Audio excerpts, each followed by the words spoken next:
ढाले गुरुजी सारखा माणूस महाराष्ट्राच्या वारकरी संप्रदायातला तसा गायकच आपल्याला अख्ख्या महाराष्ट्रात सापडणार. कारण इथून पुढे येणारे ना आतापर्यंत सुद्धा जेवढे गायक मंडळी आता वारकरी संप्रदायात तयार होतात ते जवळजवळ 50% गायक लोक ढाले गुरुजींच्या चालींना फॉलो करतात. खऱ्या अर्थानं गायनाचं मंदिर यांनी जसं इथं मंदिर संतांचं उभा केलंय तसं ढाले गुरुजींनी महाराष्ट्रामध्ये चालतं फिरतं गायनाचं स्वराचं मंदिर तयार केलं. स्वर मंदिराचं अधिष्ठान म्हणजे ढाले गुरुजी. आणि हे तोंडावर स्तुतीने वस्तुस्थिती सांगतो तुम्हाला, सोपं नाही. इतका बारकावा गाण्यातला.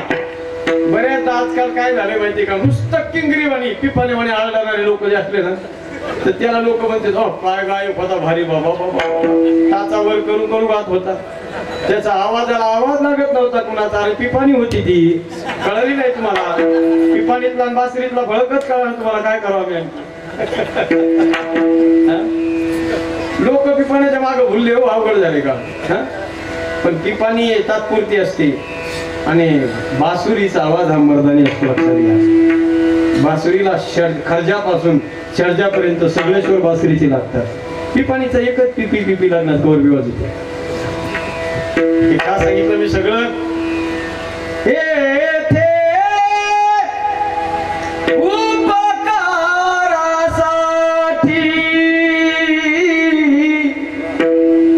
संतांचं येणं या जगात कशासाठी? फक्त आणि फक्त उपकारासाठी. वाढावया सुख भक्तिभाव धर्म, भक्तिभाव धर्म, भक्तिभाव धर्म. कुळाचार नाम विठोबाचे. जगामध्ये सुख निर्माण झालं पाहिजे. ब्रह्ममूर्ती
किती उपकार आहेत.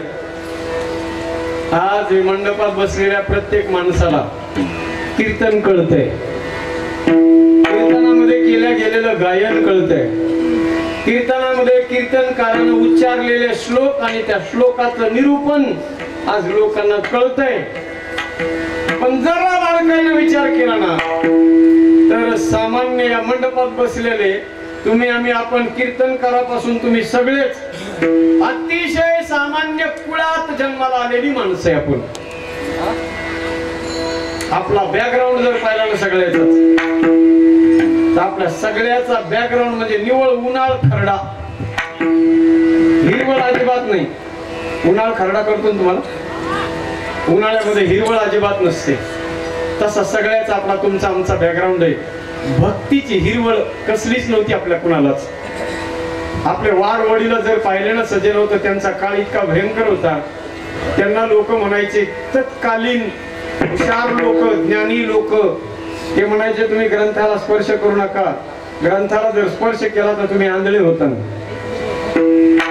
असं म्हणून अशी भीती घालून तुमच्या आमच्या सारख्या सामान्य परिवारात जन्माला आलेल्या लोकांना खऱ्या तत्वज्ञानापासून वंचित करण्याचं काम केलं गेलं होतं. अर्थात ज्ञान आपल्या जवळ नव्हतं, पण संतांनी आपल्या जीवनामध्ये क्रांती केली आणि ती अशी क्रांती केली सज्जन हो.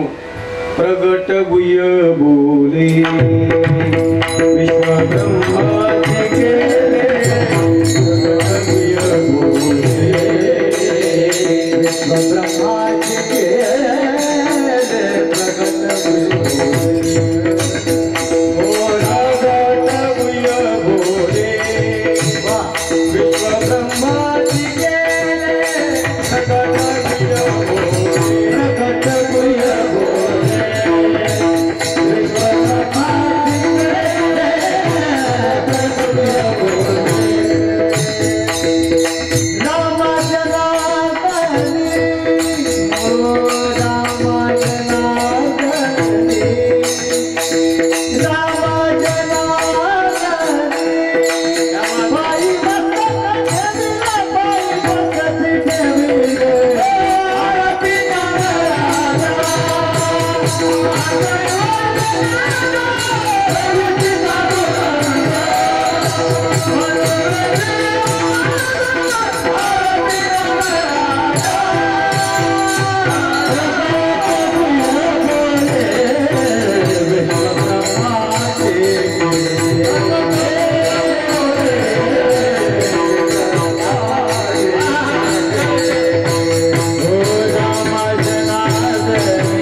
गुप्त असलेलं तत्वज्ञान संतांनी मोकळं केलं सज्जन हो. प्रगट केलं, त्याला गुह्य मोकळं करून टाकलं. विठाला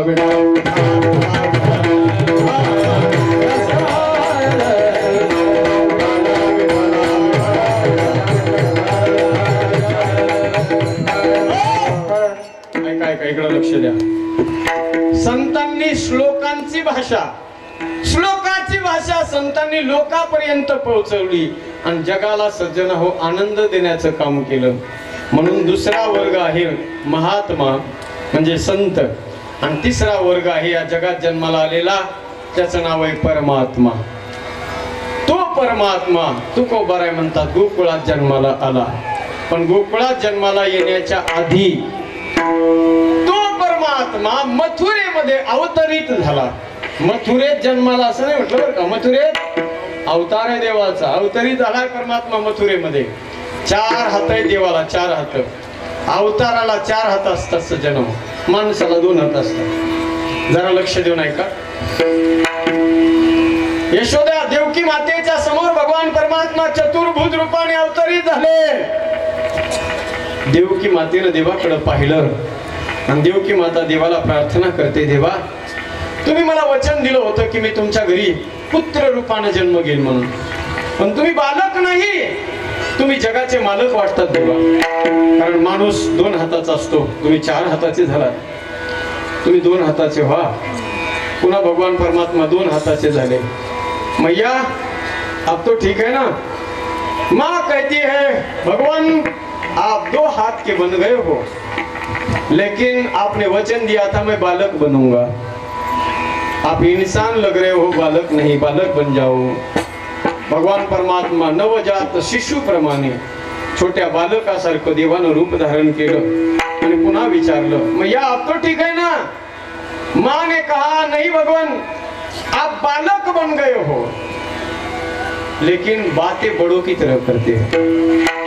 बालक जन्म लेता है तो वो बोलता नहीं, बालक जन्म लेता है तो वो रोना शुरू करता है. हाँ, जय जय श्री राम, जय श्री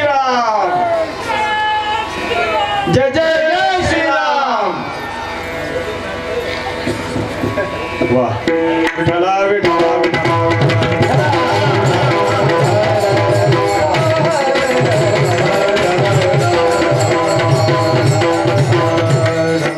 कळशाची स्थापना झाली तिकडं.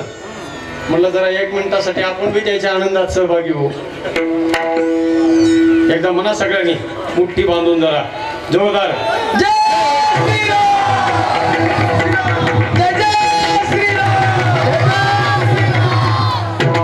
विठ्ठला विठ्ठला विठ्ठला.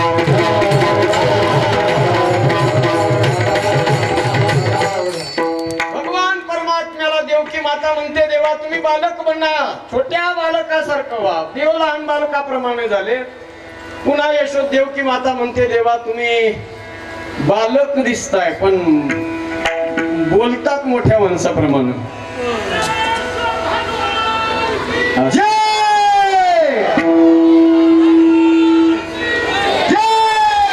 म्हणून घ्या एकदा सगळे आता देवाचे नाव असं. हा थांबतो आम्ही सर्वांनी बोलायचे.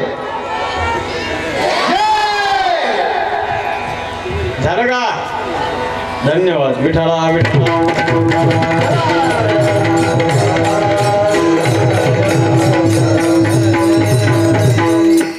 त्याला वाटायला नको हा कार्यक्रम वेगळा तो वेगळा म्हणून. त्याच्यामुळे आपण त्याच्यात सहभागी व्हायचं असेल ना. आता लक्ष द्या.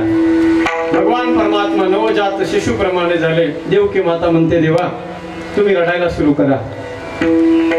1:15 वाजता भगवान परमात्मा देवकी मातेला म्हणतात माँ इंसान के जीवन में जब दुख आता है तो इंसान रोने लगता है. मेरे जीवन में कोई दुख है नहीं तो मैं क्यों रो. माणसाच्या जीवनात दुःख येतो म्हणून माणूस रडायला लागतो. माझ्या जीवनात काही दुःखच नाही तरी का रडू. माता देवकी देवाला म्हणते देवा या जगाचा नियम आहे. बाळ जन्माला आल्याबरोबर त्या बाळाला रडलंच पाहिजे. जर नाही रडलं तर त्याला जबरदस्ती रडवल्या जाते. त्याच्या मागे सायन्स आहे सज्जन.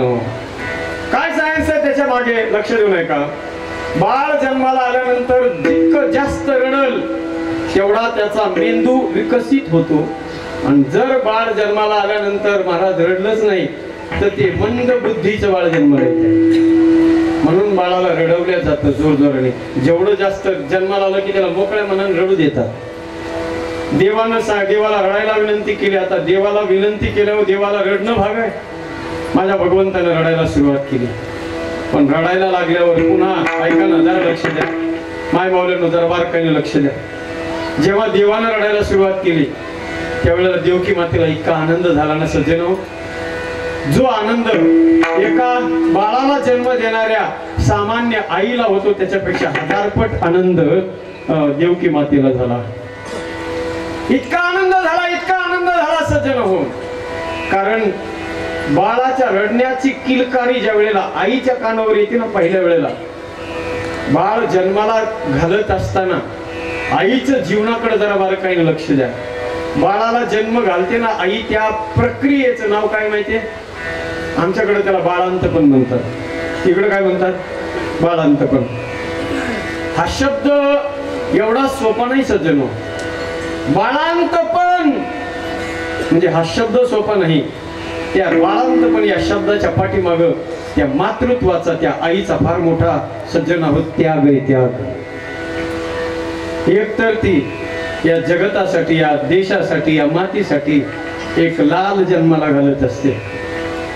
आणि तो लाल जन्माला घालत असताना त्या आईनं 9 महिने 9 दिवस सहन केलेलं असतं. सगळ्या यातना कष्ट त्याच्या लाता आपल्या पोटात सहन केलेले असतात. आणि एवढं सगळं करून त्या बाळाला जन्माला घालायचंय तिला. त्यावेळेला जेव्हा तिच्या बाळांतपणाची वेळ येते. बाळांतपण या शब्दाचा अर्थ आहे सज्जन हो एक तर भेटलं तर बाळ नाही तर आईचा अंत. त्याचं नाव आहे बाळांतपण. म्हणजे मरायला तयार असते सज्जन हो. आपल्या लेकराला जन्म घालण्यासाठी माय मरायला तयार असते. मरायला तयार असते याचा अर्थ असा आहे मरणाच्या वेळेला जितक्या यातना जितक्या वेदना जीवाला होतात ना त्याच्यापेक्षा कैक पटीनं जास्त वेदना आईला त्या बाळाला जन्माला घालताना होतात. आता तरी सध्या जमाना विकसित झाल्यामुळं एवढा त्रास नाही होत. पण जुना काळ होता सजन हो, मरणाच्या वेदना त्या आईला व्हायच्या बाळाला जन्माला घालताना. पण इतक्या भयंकर वेदना सहन करून सुद्धा त्या आईच्या त्या सगळ्या वेदना एका क्षणात गायब होतात. कधी बाळ जन्माला आलं आणि त्या बाळाचं सुंदर रूपडं पाहिलं ना त्या आईनं सज्जन हो, त्या बाळाच्या रडण्याची किलकारी कानावर आली, पहिली किलकारी कानावर पडली की त्या आईच्या अंतकरणामध्ये सज्जन हो इतका आनंद होतो, मरणापेक्षाही जास्त असलेल्या वेदना एका क्षणात विसरून जाते माय आणि तिच्या अंतकरणाला आनंद निर्माण होतो सज्जन हो.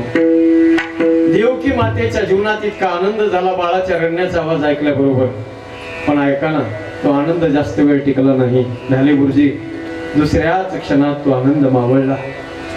कारण त्या देवकी मातेला आठवलं याच्या अगोदर 6 बालक जन्माला आले होते आणि 6च्या 6 बालकाचा निगृणपणे खून या नराधम कंसानं केला. आता कंसाला बातमी कळल, तो कंस येईल आणि तो नराधम माझ्या 6 बाळाप्रमाणे यावी बाळाला मारून टाकेल. त्या आईच्या डोळ्यात अश्रूच्या धारा सुरू झाल्या सज्जन हो, आनंद जास्त काळ टिकला नाही. सोडा सोडा मिठी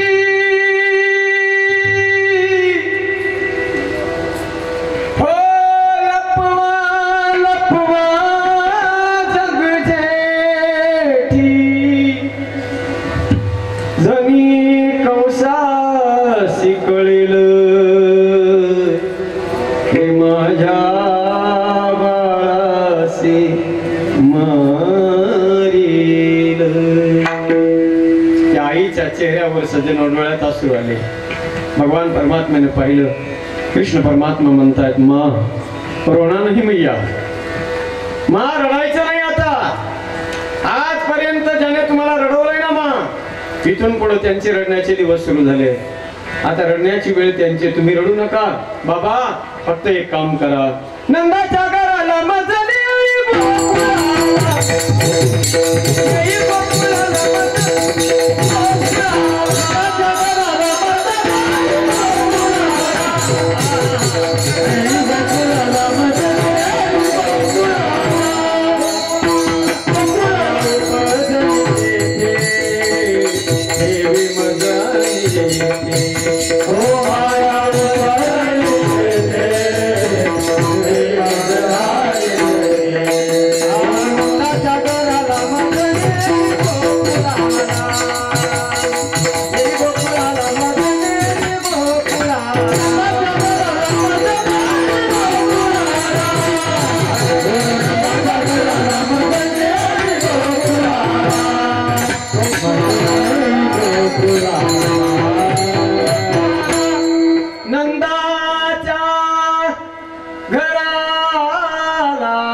म्हणल्याशिवाय त्या अभंगाच्या प्रमाणाची चाल पूर्ण झाल्यासारखी वाटत नाही.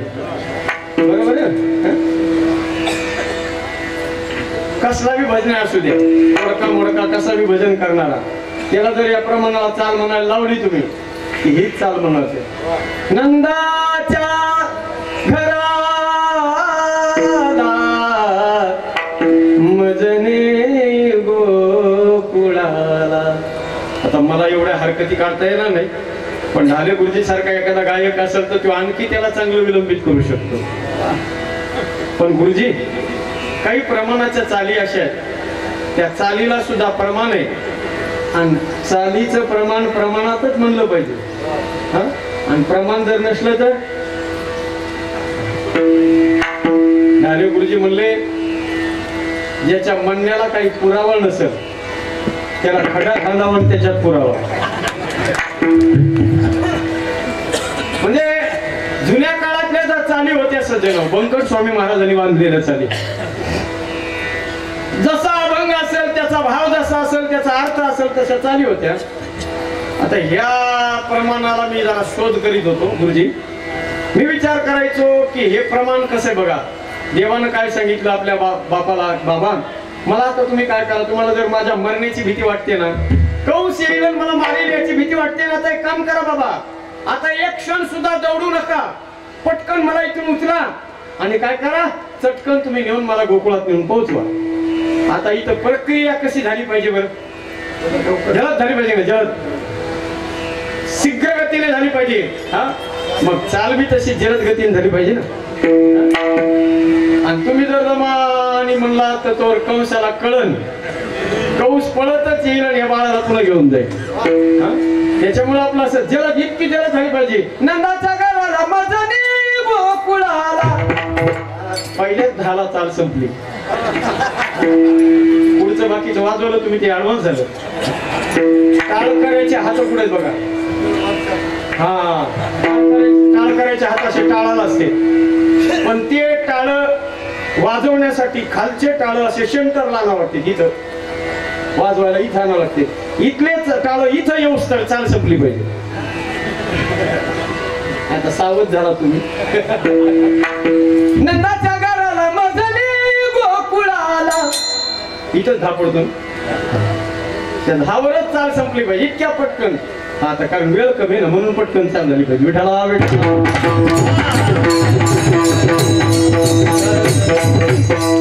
वसुदेवानं उचललं देवाला, उचललेला कमळा पती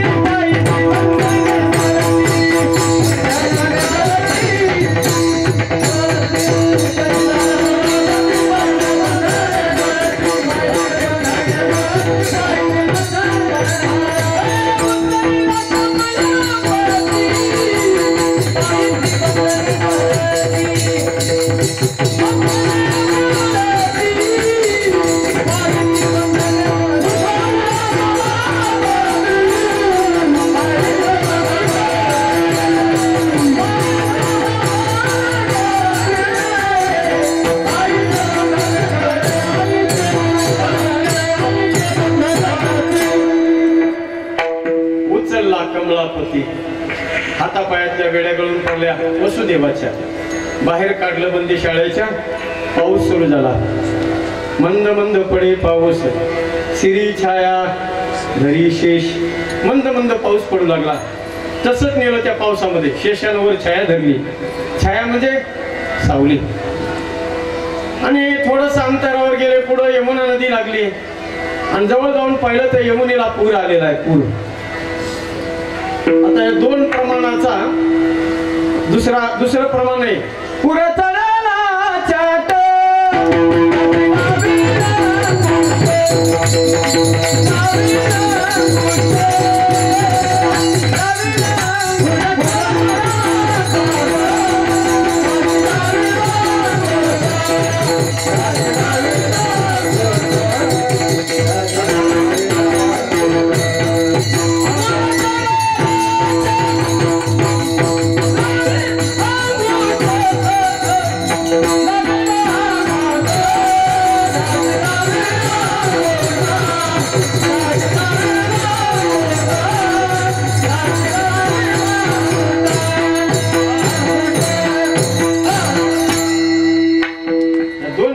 लक्ष द्या. मंद मंद पडे पाऊस. पाऊस कसा पडतोय? बोलत राहा पटापटा. मंद मंद पाऊस पडायला आहे. आणि पुढे जाऊन पाहिलं तर यमुनेला पूर आलेला आहे. पाऊस कसा पडत होता? मंद मंद. आणि नदीला